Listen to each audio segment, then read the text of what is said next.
Doctors opened his wound and researchers guided a needle, injecting a few drops with 2 million of these wondrous all-purpose cells. These are the topics that can tear a friendship, relationship, or a good conversation apart. We want to be the Costco of marijuana. Welcome to WatchMojo.com, and today we're counting down our picks for the top 10 most controversial topics. For this list, we're exploring the most conflicting subjects that pervade humanity. They may hit close to home, make you angry or uncomfortable, or release your inner activist. But what they won't do is fail to elicit an opinion. The topics we're focusing on are broad, so they encompass tons of additional subtopics. For example, if animal rights were a category, but hunting was not, it would be because animal rights is an umbrella topic that contains hunting. So consider that point if you think you've thought of a subject that we didn't include. There's something predatorial in the nature of people that we enjoy killing an animal. Some people enjoy killing. Number 10.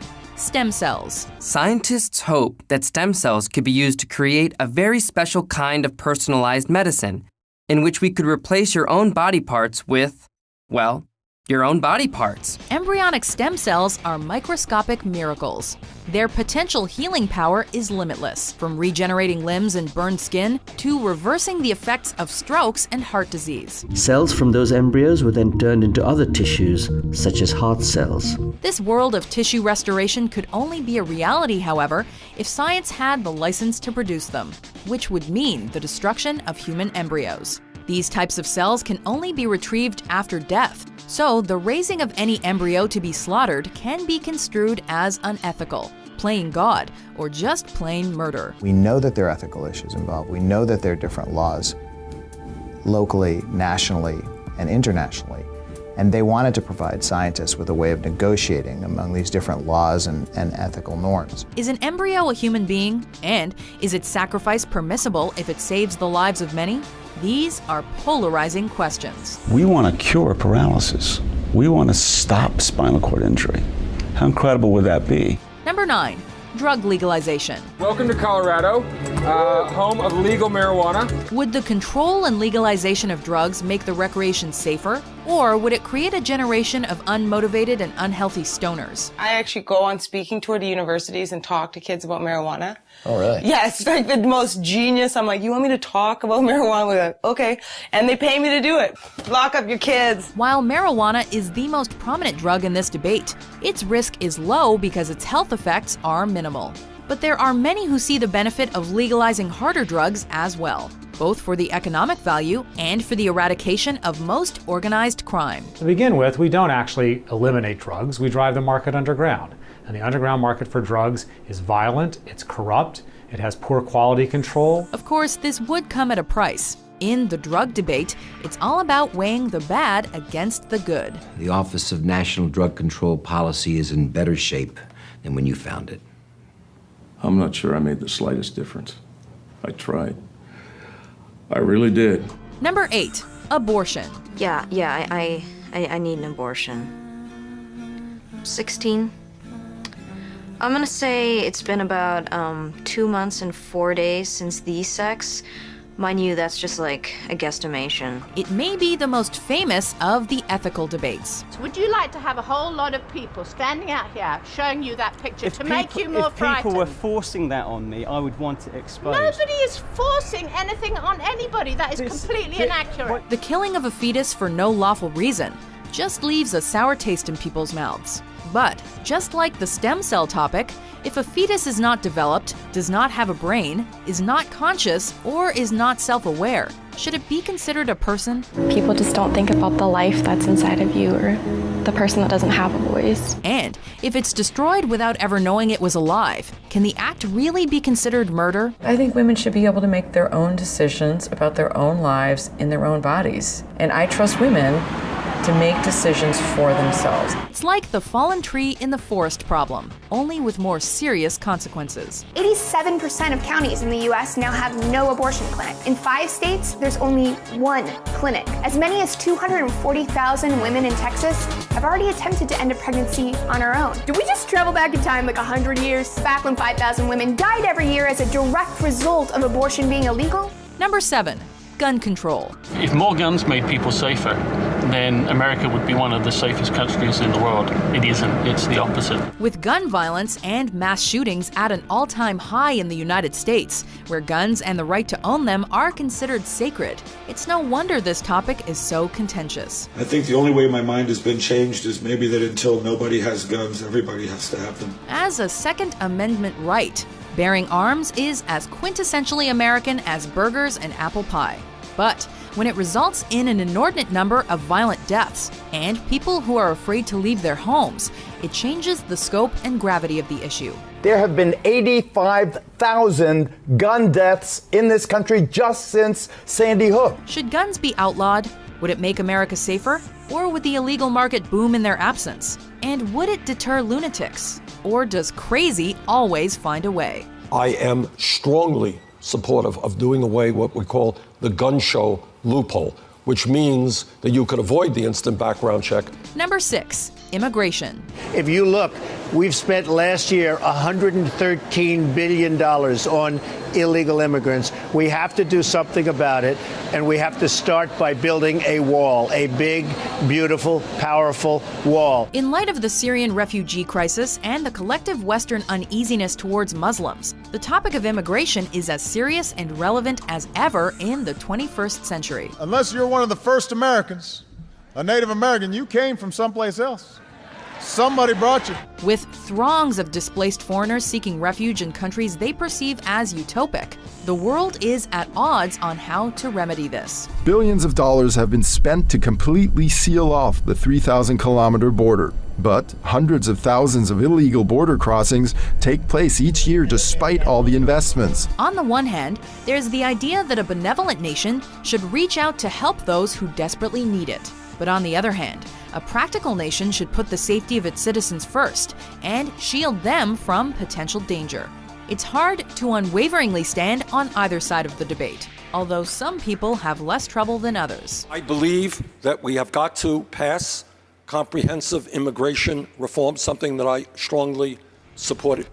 Number 5, LGBT rights. The fact is, in 31 states, people are at risk of being fired, evicted, or refused service just because they're gay. From marriage equality to gender reassignment surgery, this category certainly runs the gamut of controversial topics. If homosexuals are allowed their civil rights, then so would prostitutes or thieves or anyone else. Since much of Western culture has accepted gay marriage, and most basic rights of LGBTs are secure, it's the transgender community that's seeking society's acceptance these days. You were afraid to walk outside because people would see a pregnant man. I didn't want to leave the house. While many believe that biology dictates a person's gender, some regard it as an identity, just as one views his or her sexual preference. The idea of male and female is far more complicated than what we were taught at GCSE biology. Wherever and however this debate resolves, it will be a bumpy ride getting there, as some view the current line between mental illness and personal choice as extremely thin. There's a lot of hate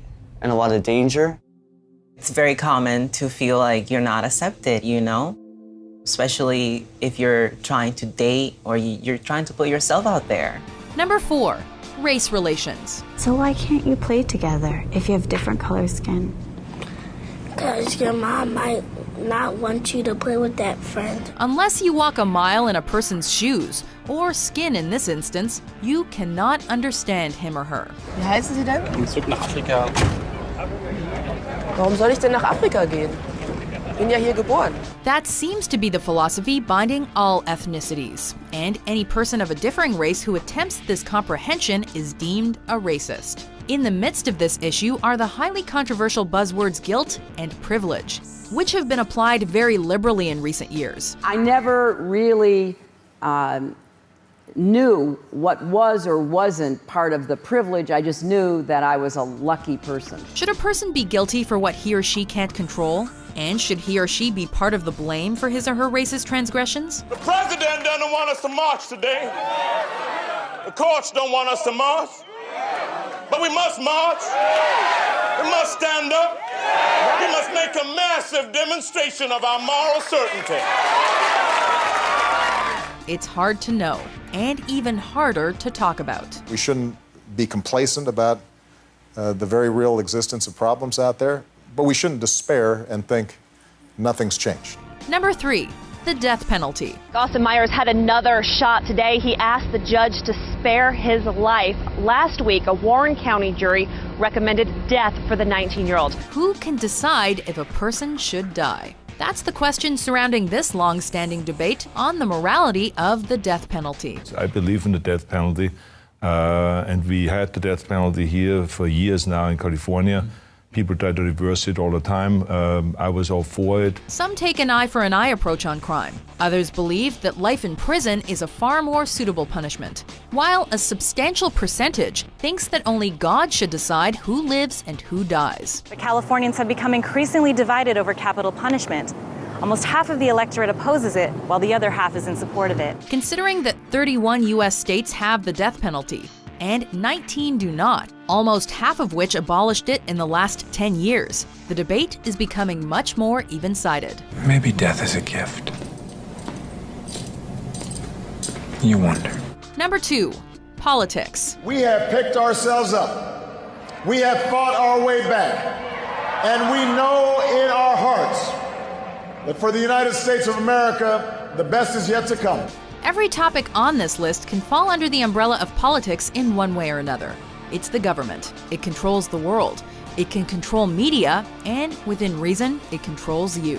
Any change can have a profound effect on your quality of life. You know, look, I mean, we've really done well. I've spent a lot of time in Iowa. I love the people of Iowa. We're doing great with the evangelicals, Sean. We're doing great with the Tea Party, and I think we're going to do really well in Iowa. We look forward to it. Your own political ideologies are always at odds with someone else's, as people seem to be pigeonholed into the right or left wing. They call me Vito Corleone, because I vetoed 2,500 separate line items in the budget. Believing in one thing instead of another can land you on either side of the spectrum, and can occur entirely without your knowledge. What about the issue of whether the church and the state should be separate? Politics is a debate you have no choice participating in. Wait a minute. You're hearing about it all the time in the news, right? The fight about having the 10 Commandments in a courtroom or whether or not kids should be praying to Obama? The separation of church and state is one of the hallmarks of American freedom. Here's the problem: misconception.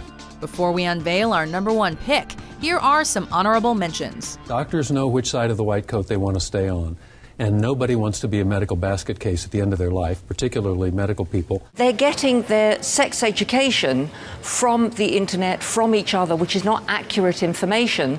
We need to get the experts to teach them correctly. Get his arm! Get his arm! Gary, that's enough!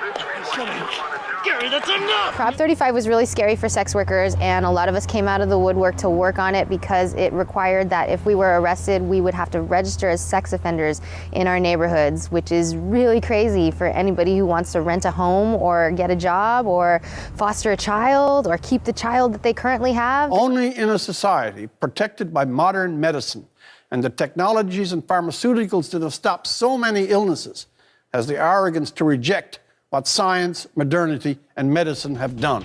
Number 1, religion. In the name of Allah, the terrorist group ISIS sends a message for the world to hear. Religion, or lack thereof, determines how a person lives his or her life. Just believe if you don't believe in God, then where's your moral barometer? And potentially how they'll spend their afterlife. There is no doubt that this is a touchy subject. If you're led to believe that they're ghosts, at first that seems quite reasonable to you, but after you start thinking about it skeptically, you go, that's probably a guy with a handkerchief on a stick. The threat of infringing upon one's eternal happiness can turn a sane person mad. When I've seen what I've seen, I know there's a God. You can't change my mind. Nobody can change my mind. Since the first hominid prayed to an unknown force thousands of years ago, the number of lives lost from wars, genocides, crusades, and sacrifices has been astronomical. And religion has been a catalyst for many of these. 20% of young men lose their religious identity while in the Army. That's not a percentage which the Haredi world would be willing to tolerate. There are few decisions made without the influence of religion. Like it or not, spirituality and religious involvement are as much a part of humanity as bipedalism, and we must contend with their discrepancies. We don't push our beliefs on people, but we do make them available. Have you ever had a Muslim person? Yes, oh, definitely. Do you agree with our list? What do you think is the most controversial topic? For more debatable top 10s published every day, be sure to subscribe to WatchMojo.com. I'm gonna jet. You're leaving? This side sucks. I'm gonna try my luck over there. Are you kidding me? Tater, tater.